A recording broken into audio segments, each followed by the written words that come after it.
इस वक्त मैं मौजूद हूँ हकिस्तीन के अंदर, जहाँ 22 अगस्त 2025 को एक तबाहकुन सैलाब के नतीजे में यहाँ की ज़मीनें ज़ेर आब आ चुकी थी। तमाम घर जो हैं वो मुनहदम हो चुके थे और आज 28 सितंबर 2025 से यहाँ 1.5 महीने से ज़्यादा गुजर चुका है, लेकिन ये लोग जो हैं अभी तक खेमों के अंदर रहने पर मजबूर हैं।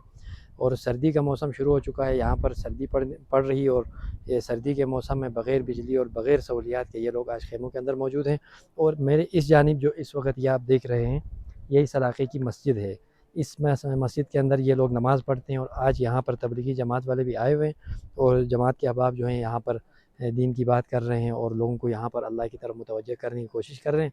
तो ये मस्जिद है और ये आबादी है जिसको आप बगौर देख रहे हैं। मेरे अक़ब में आप इस जानिब अगर देख लें तो ये देखें, ये जो हैं ये सारे खेमे, इन खेमों के अंदर ख़वातीन, बच्चे, बूढ़े, हर किस्म के लोग मौजूद हैं।